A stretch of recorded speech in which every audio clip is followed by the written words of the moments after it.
Hey everyone, good morning and good evening. I'm Saket Agarwal, founder of Onnivation Ventures.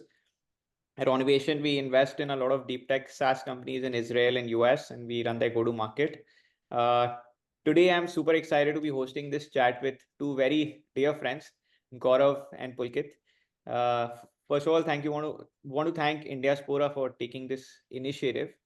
For those who don't know Indiaspora is a very dynamic community that brings together leaders of uh, the Indian community from different fields who are dedicated to strengthening, the community and becoming a force of change. Uh, Personally, I've been a big believer that you're the average of five people you're surrounded by, and Indiaspora has been a amazing place for me to make new friends, mentors, find leaders, and I get a ton of learnings, only to keep increasing my average. Uh, do check out the latest impact report, small community, big contributors, and boundless horizons that Indiaspora is launching, which showcases the amazing work the community has been doing from tech breakthroughs to philanthropy. These achievements set the stage for Indiaspora Forum for Good, an event that is scheduled for Feb 2025 in Abu Dhabi, where we aim to tackle global challenges together. To learn more about Indiaspora, please do check out indiaspora.org. Uh, and now coming to the chat, I thought Gaurav and Pulkit, why don't we start with a brief round of introduction? Gaurav, do you want to share what is Karza all about, and how did you even get to this name, Karza? Fun story. Okay, so Omkar and I both started Karza in 2015. We started it because we wanted to do something of our own, right? And basically, the original idea was to create a peer-to-peer lending platform. And we thought that, okay, hey, you know what? Let's call it Karza with a tagline, Karz buri baat nahi hai. But this was way back before even RBI recognized P2P as a valid, enterprise, right? So we quickly pivoted based on advice of lawyers that, okay, hey, you guys are in for a large amount of penalties, because we had already envisaged a way to onboard customers digitally, verify their data. So we said, fine, we have thought or envisioned this specific stack. Let's share it with the world. And that is literally what Karza does. We enable digital onboarding, we enable counterparty intelligence, whether it be right from KYC to litigations to video KYC and a bunch of other services. 2022 is when we got acquired and we become a part of a larger group now called Perfios. Perfios on a standalone basis used to do, still does, of course, data analytics and account aggregation. And that's basically now the whole and soul of it. So we cover the entire lending life cycle for the BFSI fraternity. Amazing. And from what I know is, in very simple words, if I were to describe what Karza does, is every time you sign up for a bank account or any app where they need to verify you, or if you apply for a loan, it's Gaurav, doing the DD on the background. Yeah, Yes. that's true. Awesome. Pulkit, you want to go next? Yeah, thanks, Saket, and thank you, India Diaspora, for calling me here, and Saket, pleasure to be here with you, like always. So quickly about us, we are an OEM in the electric vehicle space. We manufacture electric trucks and also school buses for the India and global market. The idea was rather simple when we started 10 years back, that everybody was focused towards EVs, which are going from 0 to 100 in a few seconds, without realizing that 2 to 3% of vehicle contribute to 50% of pollution coming from automotive.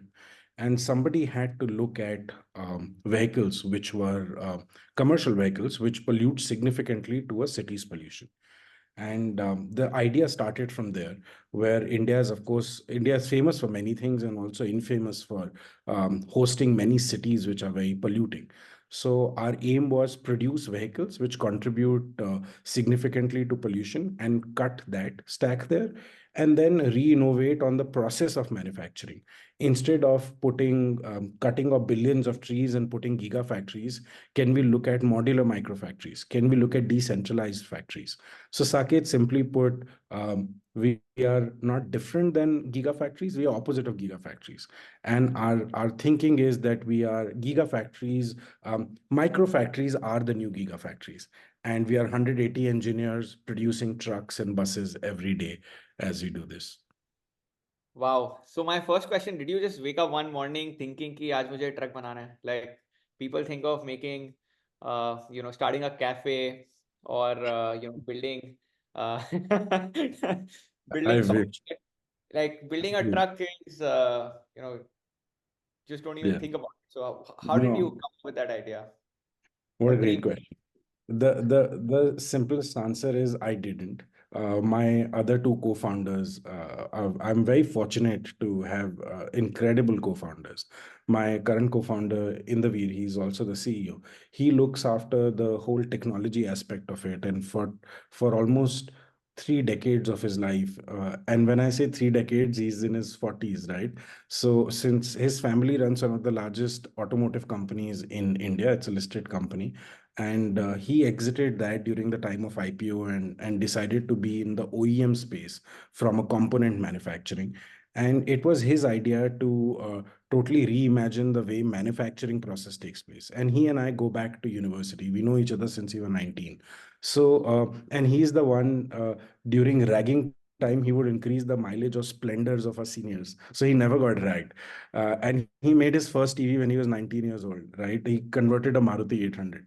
So I'm like, ये कर रहा है तो अच्छा ही होगा, right? And I had exited my last two startups. So and it took us a year to finalize this, but in that 1 year we were very clear that boss impact में कुछ करना है.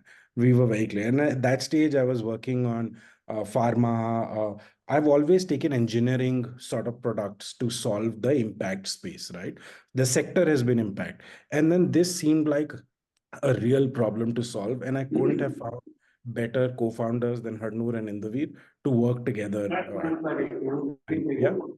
And hence I didn't wake up one day and said truck banani hai. I But think they was it did, and they was was convinced me. Yeah. was it intimidating, like when you started saying, okay, there is when you think of a truck, you only think of Ashok Leyland, Tata, Force, like, and then is it intimidating to even think about it and then say, okay, I will compete against these guys? Like, how's that feeling like? I'll absolutely honest. I didn't know much about automotive space. So if you don't, it works in your benefit sometimes, right? It wasn't intimidating because I didn't know the mammoth Tata Motors is or Ashok Leyland is, right? Or the Hinduja is. I didn't even know the relationship between Hindu and Ashok Leyland in that time. All I knew was this is a big problem and it needs to be solved. That's all I knew, right? And I knew that none of the large OEMs were working on it, right? Like there were no EVs. Forget about trucks, right? There were just no passenger EVs also.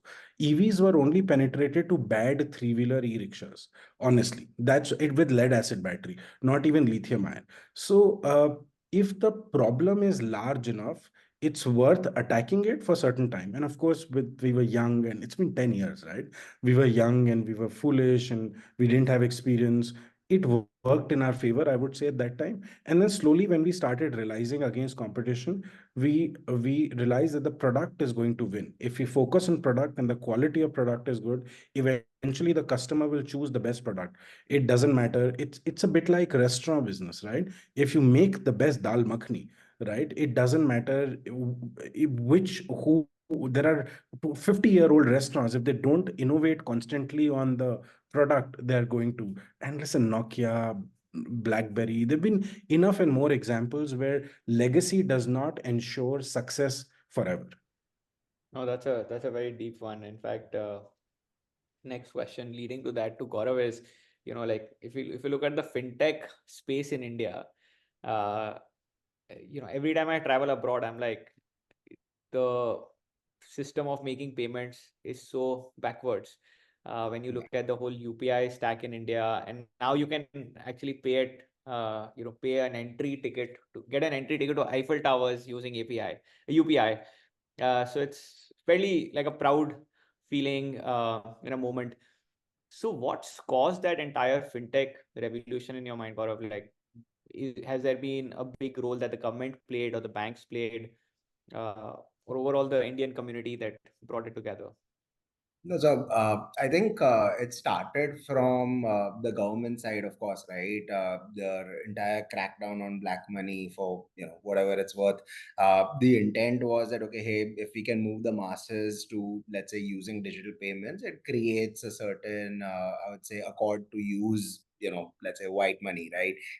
It started with that intent, to the best of what I have read and heard. And from there is where this specific government at least enabled a lot of micro entrepreneurs, as well as created these think tanks which came up with the initiatives such as UPI, BBPS, and a bunch of other such systems, right? So uh, in a certain way, banks listened to RBI, who then obviously followed suit, led from the center. But it's a collective effort, right? If, let's say, you can create one of the best systems, but if it's not working, 10 out of 50 times, it still leaves a very bad taste. And I don't think you've seen that kind of SLA, even in the domestic infrastructure play, correct? So to a certain degree, I would say it was a push from the government. It was led by a lot of innovations such as Paytm, GPay, etc., coming in to enable this at a mass level. While there was and is Beam UPI, etc., you can clearly see that okay, today even apps like Jar, etc., are providing UPI as a payment medium, even though they started, let's say, as a digital gold company, correct? As an example, so.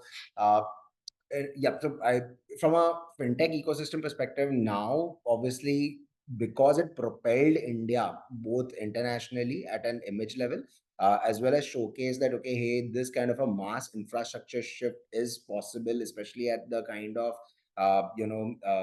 scale at which you're talking about. Like it's a billion people trying to use these same systems, right?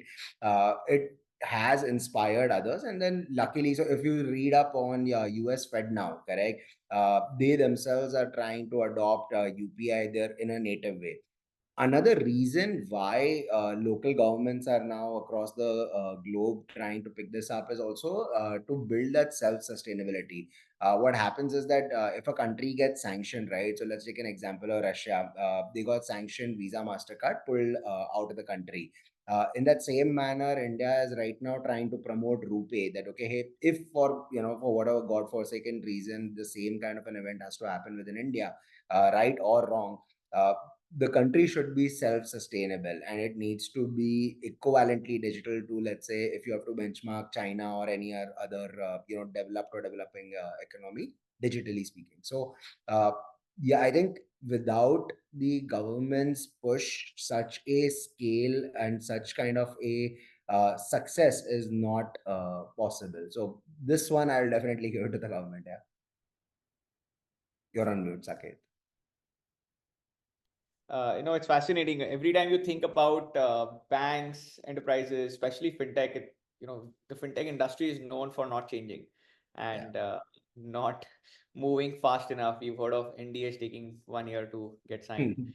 Uh, you know, so the second question is really like when you deal with enterprises, large banks, how do you navigate the emotions as a founder to, uh, you know, deal with the complexity, bureaucracy, driving change, and to a big extent, Pulkit, you would also have the same thing when you get your regulatory approvals for a vehicle. I remember you were mentioning how you spend millions of dollars doing so many tests and licenses and certifications. So Gaurav, any in learnings, experiences on driving change? Uh, I think Pulkit touched upon it in a indirect way that if your product is excellent, right, then the well and the Muhammad, it doesn't matter who's going to each other, right? So I think one of the things that people assume invariably, especially founders, is that your product is the best, right? But the fact is that if you're, let's say, taking a Me Too product which lacks innovation and which is not really solving a problem, but just creating a persona of a problem, and okay, you know what, here's a solution, that thing never flies, correct? So, first things first is obviously have that self understanding that okay, yeah, where does your product rank in the order? Is it a me too? Is it something unique? If it is something unique, then is the value prop a win-win-win, right? If that is the case, at least in Karza's case, we are very, very fortunate that we saw things move very, very fast. So I wouldn't say that necessarily banks or even larger enterprises are invariably slow at a DNA level. If they want to move fast, they do move fast. The second thing I think we had done was one of our investors had told us this very early in our journey that don't as a in a business you don't keep ego. And by God's grace, again, that is one virtue I have not really followed. So if an NDA does come, which has clauses which I know are, let's say, unlimited liability indemnities, right?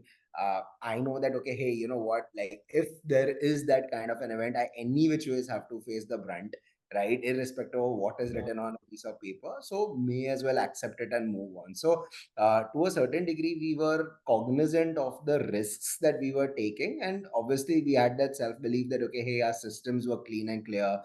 Anytime we would process any data, we ensured that we are never saving anything whatsoever, right? So, to that degree, if you don't have anything to steal in a vault, your vault is never going to get raided, correct? So, we followed those kind of philosophies, and yeah, like I think the rest is history, right? We closed almost 1,000+ customers in our lifetime across fintechs, NBFCs, rating agencies, insurers, bureaus, and of course banks, right? So I think, yeah, that No, is no, incredible. I think it's just a lot comes from believing in yourself and believing in your product. If you're doing the right things, then there's a pull mechanism, then a push mechanism that plays out.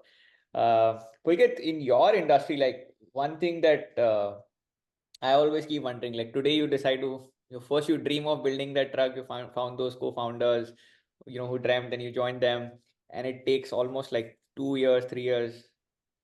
We don't know how many years it takes to build it and then get all the regulatory approvals because 6 years. 6 years. 6 years. Okay, 6 years.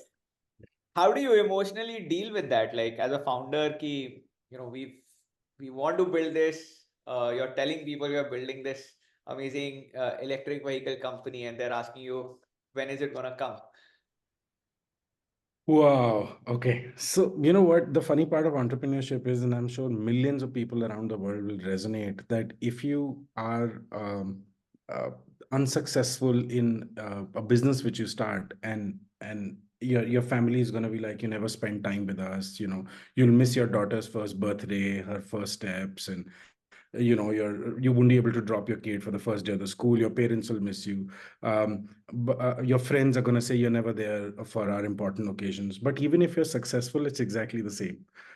So being entrepreneurship is just extremely difficult. And success is just a majority of the founders fail, which is a fact, right?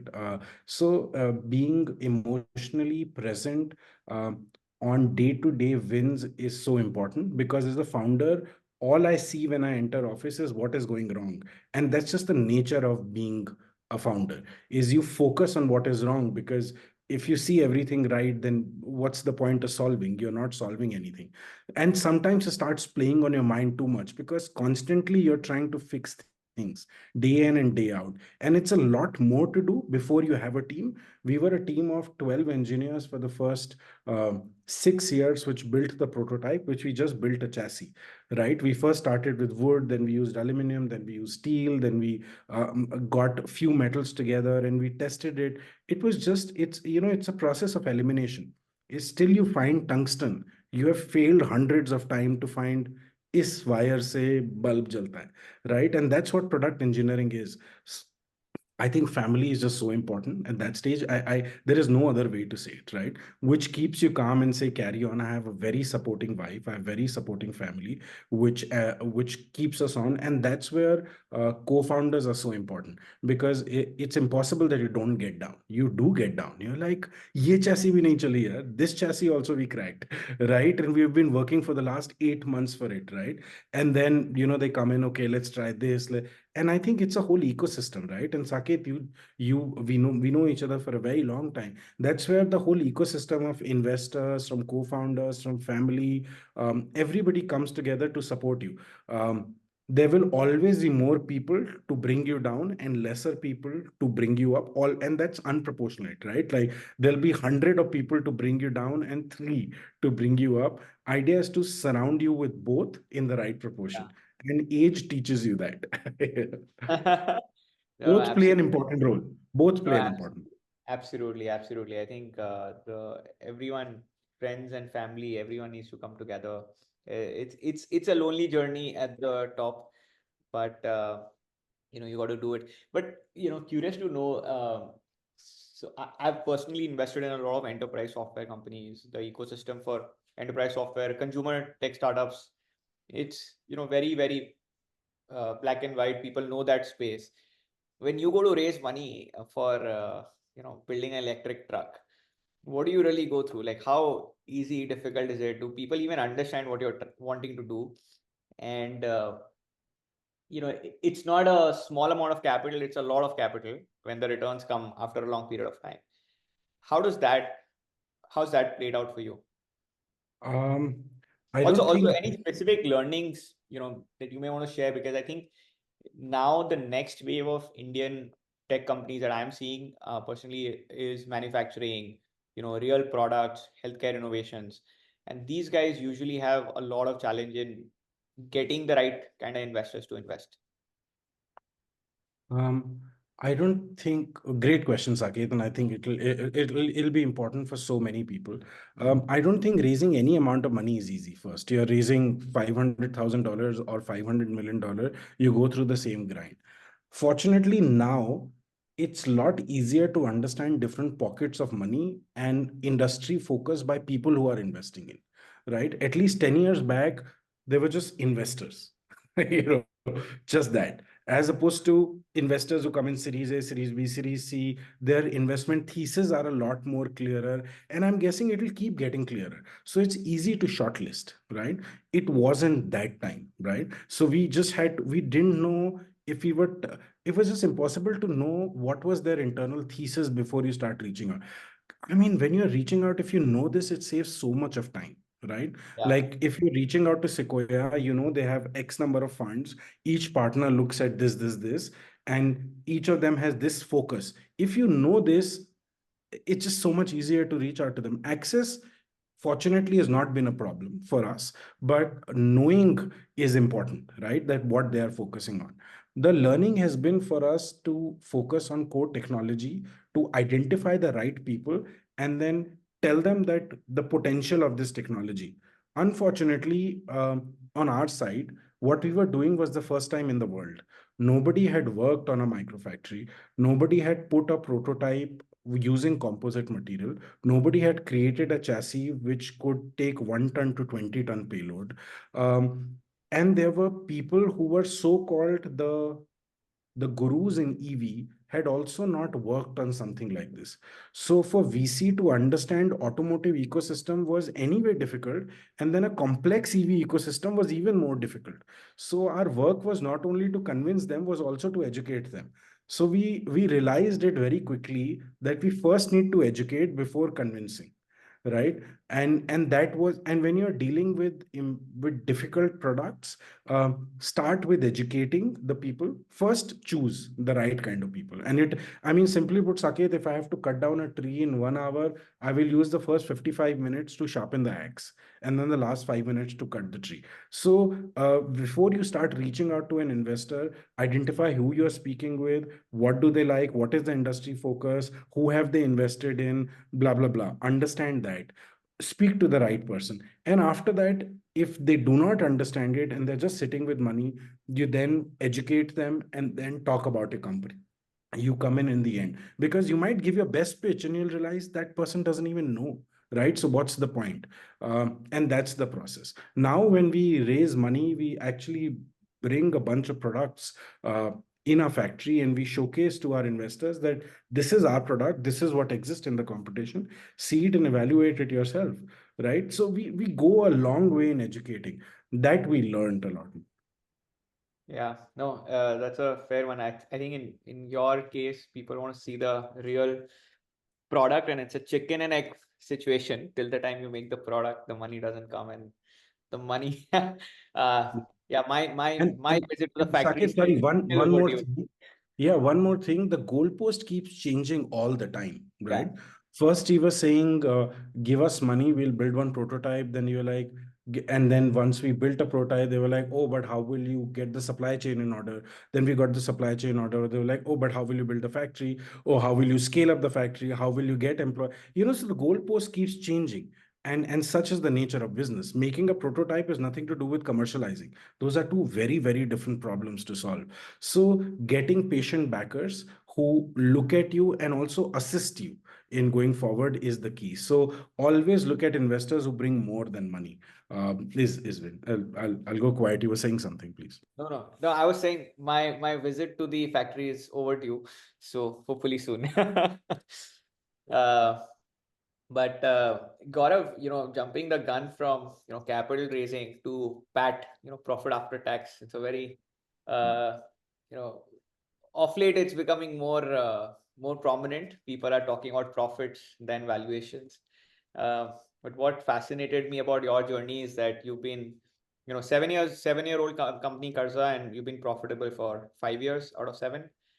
Uh, you know it's not easy to hear fintech in companies in particular selling to banks in India make revenue, uh, real revenue and real profits. So you've made a lot of PAT, you've got a good exit.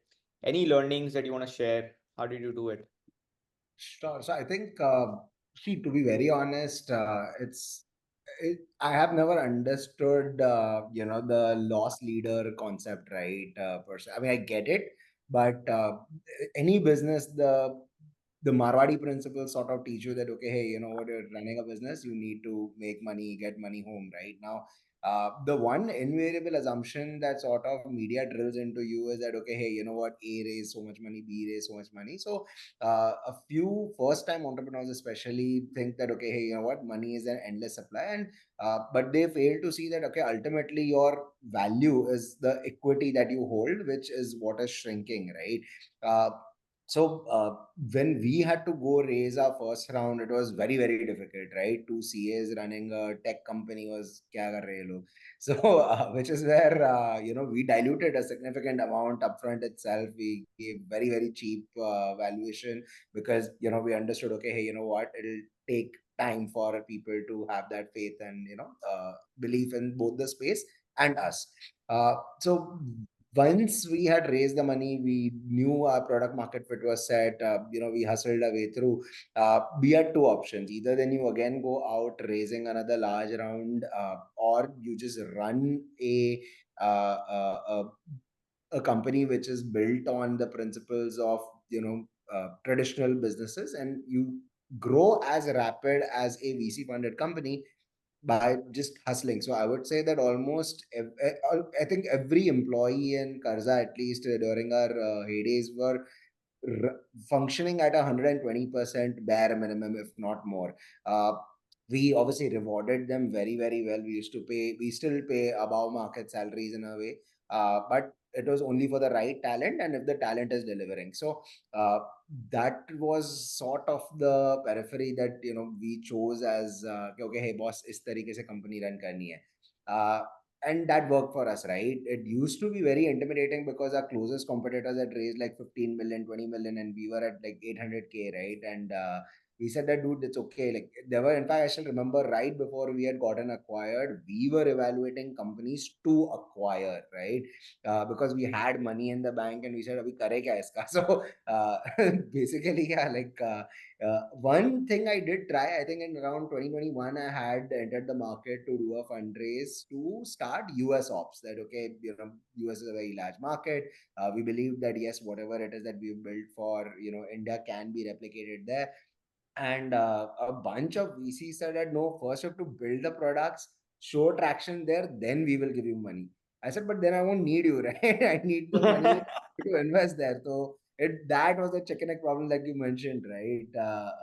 That we also faced through. But yeah, I think if required, businesses can be PAT positive. I understand that yes, it's after a decade that VCs and most investors are now genuinely looking at PAT because money has become a dearer commodity.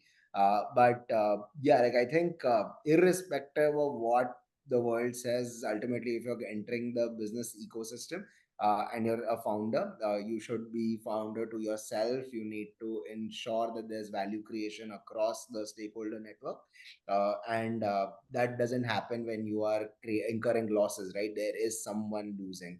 So how can someone win when winning means someone loses? So yeah, that's the thought. Yeah, I think the unfortunate part is sometimes when the money is in so much abundance, so many founders have raised so much money, then you just get lost whether to spend, where to spend the money and how to spend the money, and whether it's really gonna add value to what I started the business for. That dilemma is what eats up many people. So it's not easy. But got one follow-up question. Like you said something interesting about the raising capital piece. What I observed about your journey is you got acquired for $80 million by Perfios in 7 years. Um, and I remember telling you at that time, like, did you sell too cheap? Because I thought you're an amazing founder, you should at least be $1 billion company. uh, but then the other fascinating thing that stood out for me was you and Omkar, the other founder, both of you had 52% of the company. Now, making a $40 million for the promoter versus having 2% of a $500 million company, $1 billion company, it's the same amount. So how should founders look at this? When to exit, what's the right time? So fair. I mean, I've been asked this question actually quite a few times, especially after the exit. Oh, how did you decide, etc., etc. Right. So, and probably Pulkit can also confirm this. But as if you're running something which is unique and let's say remotely successful, also, you will end up getting a lot of interests, right? Okay, do you want strategic investment? Do you want to get acquired, and so on and so forth? And we were fortunate enough that almost every year we used to get at least one interest slash offer, right? Mhm. At the start of Karza or even before that, right? We had set specific personal goals that, okay, there is one thought process that you want to leave a legacy for your family and, those kind of things, right? Which probably $1 billion or a multi-billion-dollar business can do because, it's going to survive probably quite a few tailwinds. But for Omkar and I think from day zero, it was very clear that, okay, hey, we want to build obviously a very successful company. We want to deliver value and we want value for ourselves. We come from very, very, very humble backgrounds, not like both his dad, my dad, we came in from different places. They built businesses themselves, so we've seen the struggle, we've seen this thing. And you always want to outdo your previous generation, right? So you create those benchmarks, you create those milestones, you adhere to it, and then you need to have that discipline that, okay, hey, let's say if I'm getting that X thing which I had always dreamt of, where do you stop, right? Greed is always infinite. So for us, it was a very personal decision. Just like Pulkit mentioned, right, that basically, being a founder is a very lonely journey.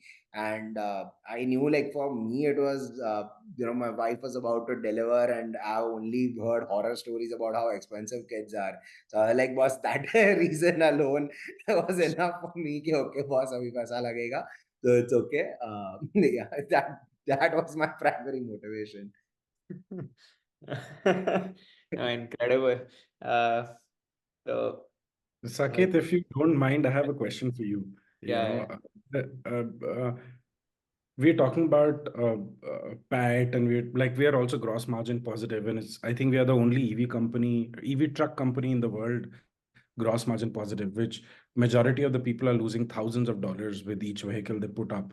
As an investor, uh, do you look at that in the horizon when you're investing?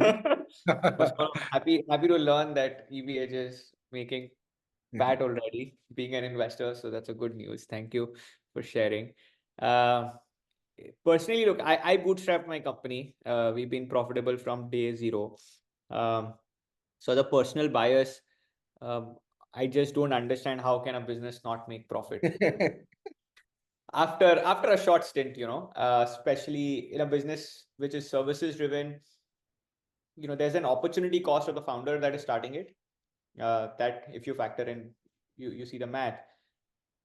But there's a reasonable amount of time you consider, capital you consider, as long as you're able to launch your product, which can establish, okay, if I sell at X, this is my cost Y, and overall it should make unit economics. That is something that really matters to me. Um, of course, in a capital intensive business like EV, you have to deploy a lot of capital in the beginning, and then you start seeing some results.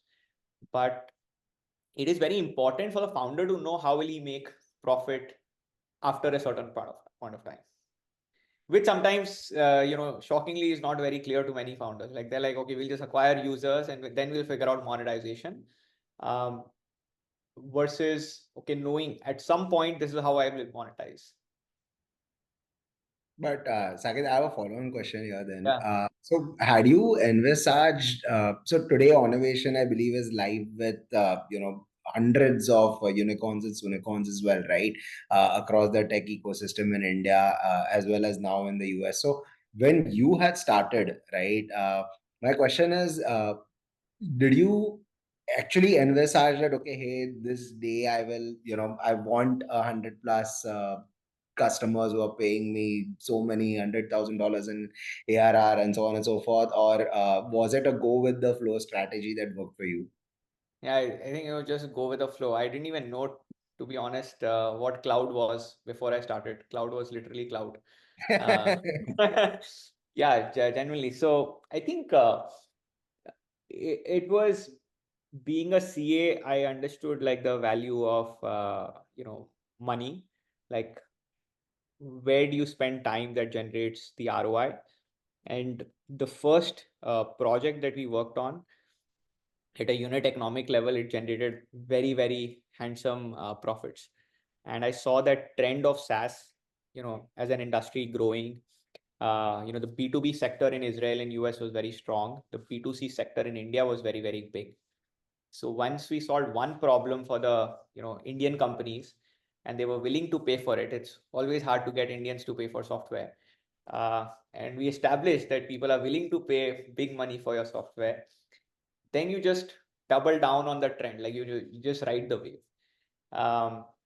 So in that whole journey, I think the focus was very, very important. If you get something that works, just go all out, right?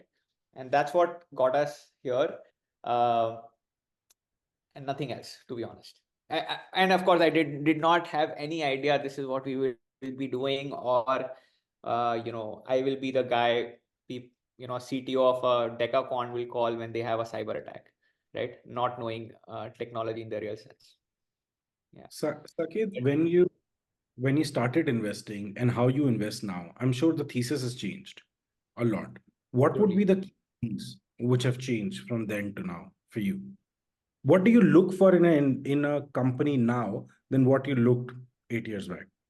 And just to add on more point, what is it that you don't invest in? Like basically, these are no-go zones.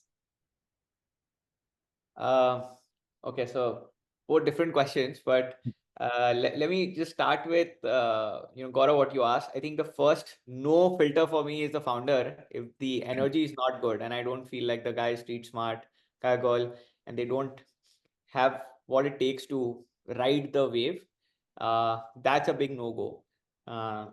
It's the ability for people to evolve. Like startup in space is very dynamic. You have to evolve every single hour or every single day. So if someone does not have the ability to change, that becomes a big no-go. But in general, like, we were talking about a lot of problems, like Gaurav, you came up with a solution to solve a very big problem the banking industry had, or Pulkit, you came. I think the biggest thing I would look for is how big of a problem am I solving, or how deep of a problem in a specific industry are we looking to solve? And is the customer willing to pay me top dollars for it. That happens when you're solving a very must-have problem versus a good-to-have problem, right? So there were so many apps during COVID where you could book someone to stand in a queue for you, when you're going somewhere. Now, it was a good problem to solve for a limited time, but it was not an absolutely necessary problem. So you want to find something which is very, very deep, changes someone's life. Uh, People are willing to pay money and consistently pay you money for a longer period of time. So that's what I would do. What changed in the last 2 years of investing is there was this whole frenzy at some point where everyone's investing money because it's cool to invest money. You hear of, okay, this founder of a large company is investing in this startup, so it must be a good company. So you also put in a check, not realizing that that founder has also not spent more than 2 minutes in evaluating the product, right? So you got to be very careful on really understanding where are you putting your money. Uh, does it really align with your expertise, and do you believe in the business in the first place, right? So that's very high level. But maybe I'll ask. I'll go next to Pulkit.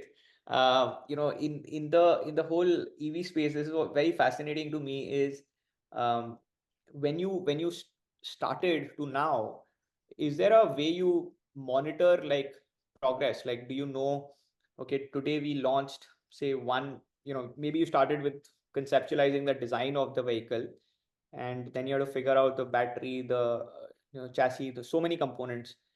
Is there a way like a founder should think about measuring, your entire journey?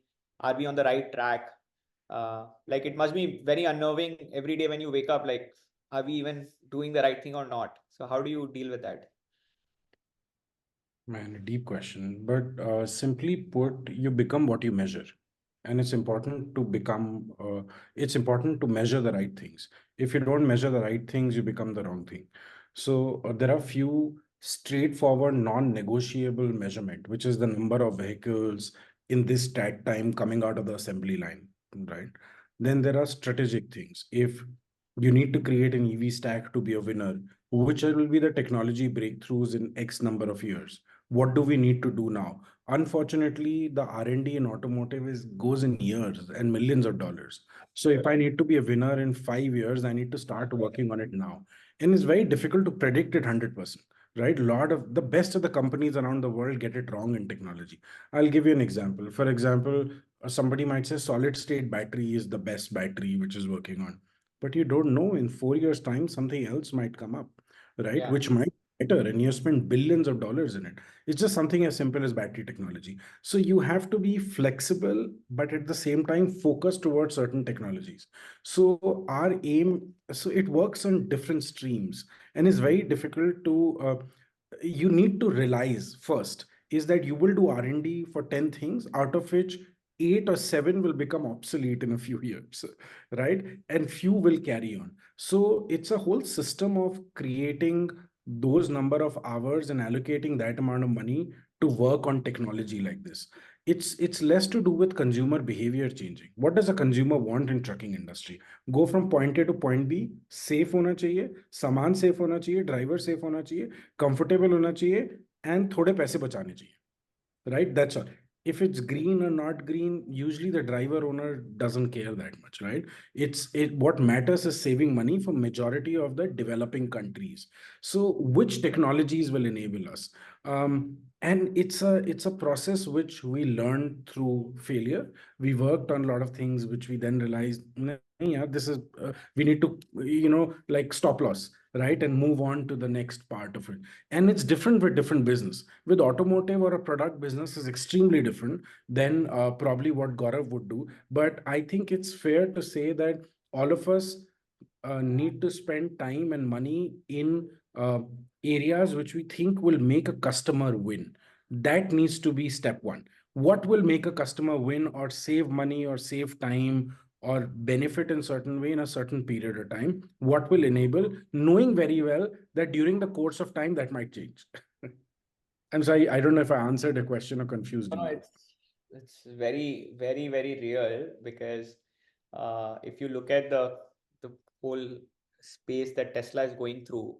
There are so many Chinese competitors, US competitors. I recently drove a Merc in the EV Mercedes, and I felt like the performance, the acceleration was just like, smoother than butter would have.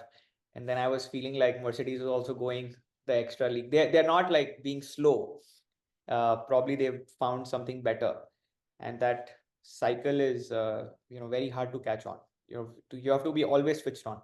Um, Interesting. And Gaurav, like in one thing that keeps because I've invested in so many SaaS in Israel, US, some in India. One dream I've always had is what would it take for Indian companies to crush it in the US in the SaaS. Um, I do want to clarify. Like I think the SaaS play for Indians is very strong, which means that when I go to San Francisco and I meet a very cool enterprise software company in security or data or fintech, uh, many times, most of the times, it's someone who's an Indian who's running it. Yeah. But there's always this challenge for Indian companies to sitting in India to crack the US market. I sometimes even question like, is it even a thing that you can be sitting in India and selling in the US or cracking the US market?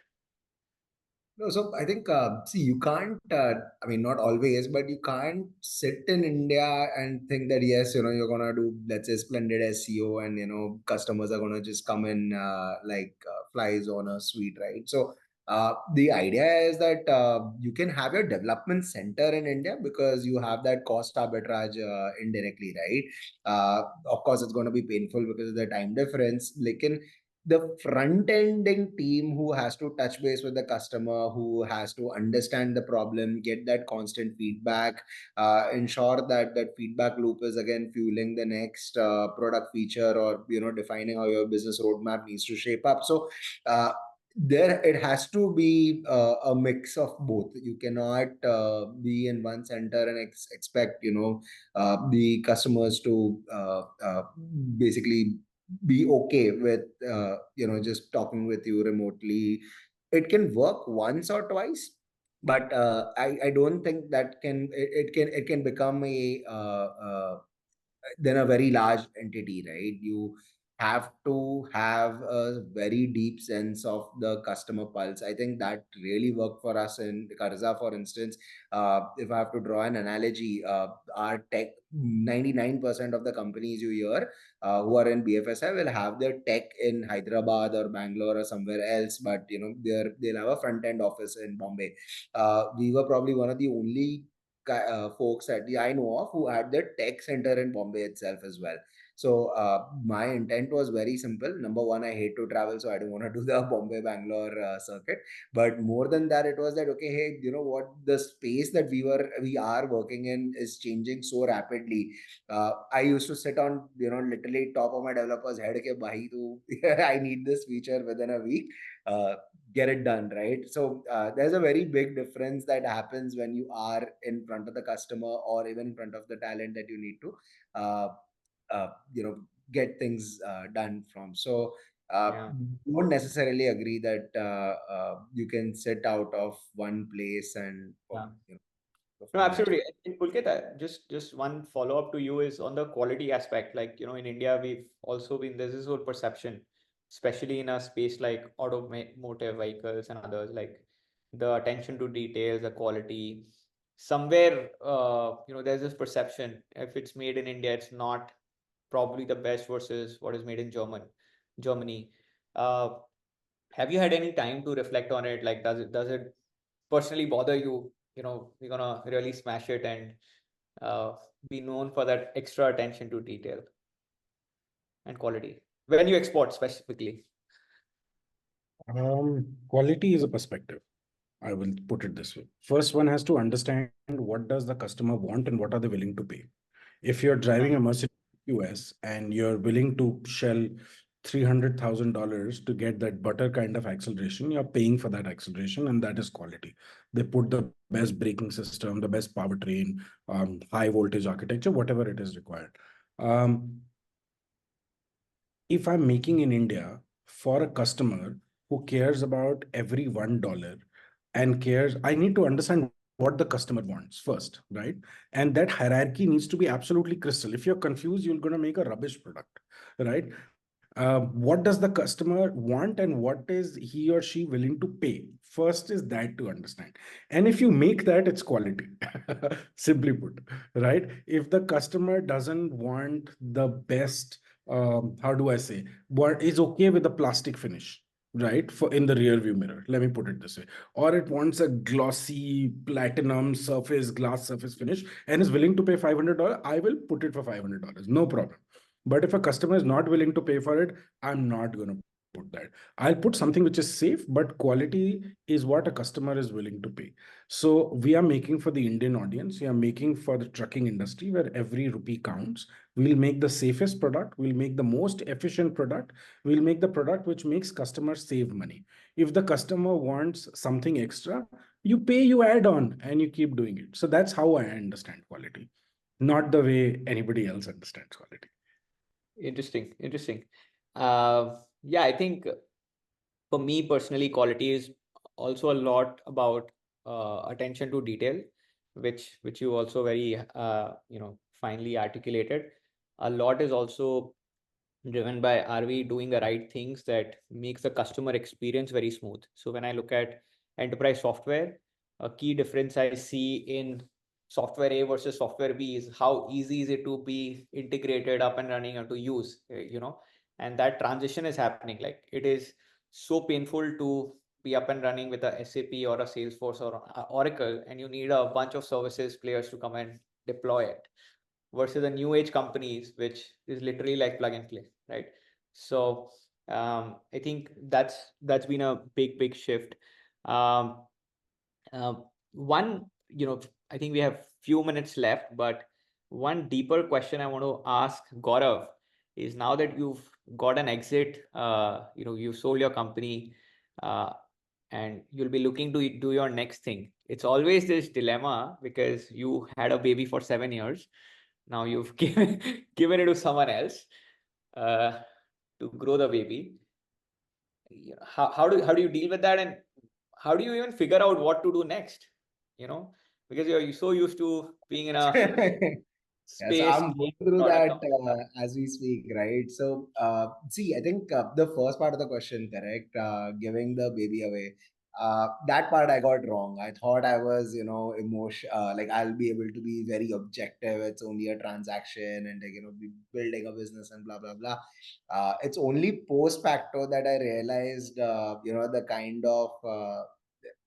kind of, let's say, impact that it has on you when people randomly, let's say one employee calls me and he's just, there's no reason for that guy to call. He's like, hey, just wanted to tell you that I was at some wedding and they asked me मैं कहाँ काम करता हूँ. I said I had customer success at Karza.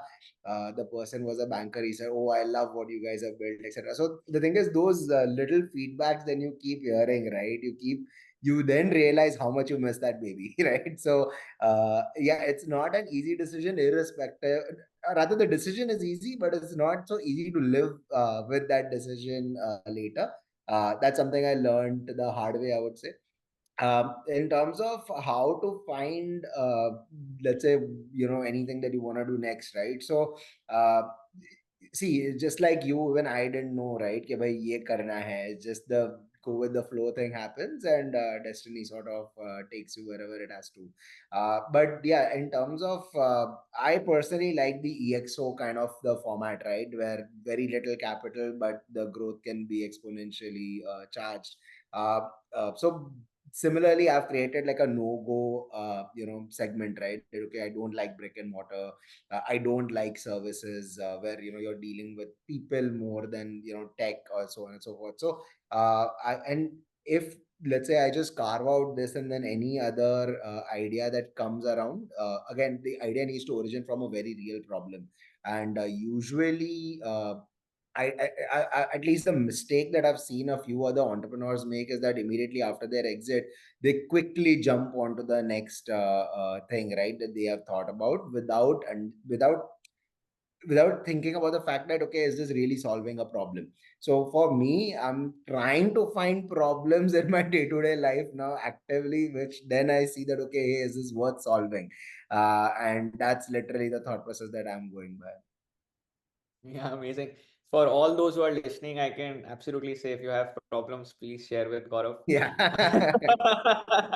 He can be a great co-founder to have, and more than found a lot of fun to work with I'm as happy well. to take 50% of Onnivation and join you, Saket. Yeah, sure. Uh, but Pulkit, any final comments from your side, like any learnings you want to share with everyone?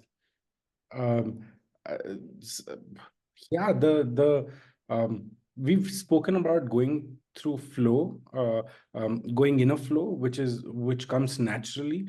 And what is and Saket, you briefly mentioned earlier that surrounding yourself with the right kind of people is important. I don't think that can be stressed more for any entrepreneur. We must constantly look for people who are smarter than us in our sector constantly, and that never ends. I still do.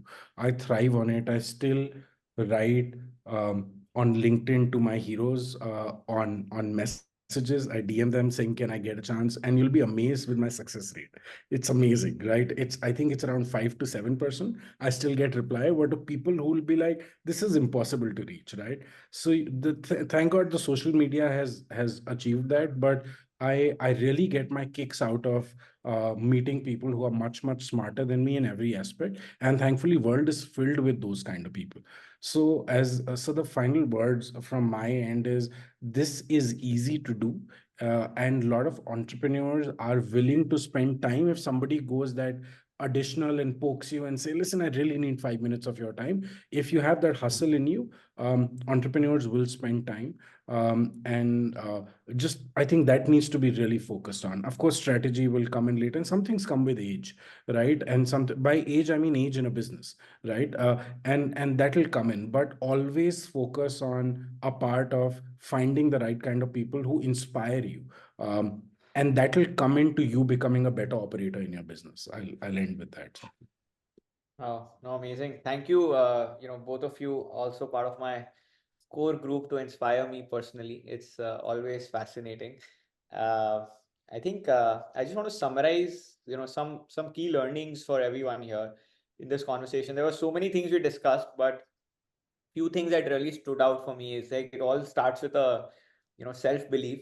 Like unless you believe in what you're starting, then you can't make others believe in joining your journey. So Pulkit and Gaurav, like congratulations to believe in what you're doing, what you started with first to build a truck to a fintech company, changing the banking ecosystem. um, I also felt that there's a lot of focus on building something real which solves a real problem, not for valuations but for profits. So it was music to hear Pat, and that's amazing. Quality, attention to detail. So very important to do what we do with the focus to make something world class and not something uh, you know something just for the sake of doing it. I've always believed if you do something, you go all out, you give your 200%, build it so good that people just want to keep coming to you, like the pull mechanism that Gaurav spoke about. And yeah, last thing, Pulkit, you said something, you just have to ask and people are there to help. I've had a very similar journey, that I just had to reach out to someone, text them, and people are very happy to help you out as long as you're adding value to a conversation. And to add to that, I would say when I was 21, my first venture was a vada pav chain. It was called Ao Pav Khao. I had no idea about this. I realized after finishing my CA, I realized I don't enjoy being a CA. So that was my venture. And it was amazing because I was young and I had a lot of smile and energy. I had like the best of people in the food industry helping me out for free. So to your point, I would encourage everyone to just go out and ask for help when you need and offer a lot of help when others, and that makes the average of five stronger and stronger. So thank you guys for joining, and thank you in diaspora. Look forward to being in touch. Thank you, Saket. You've been fantastic. And thank you, Gaurav. Thank you. So much Thank you, to learn. Gaurav. Thank you, Pulkit. Thank Okay. you.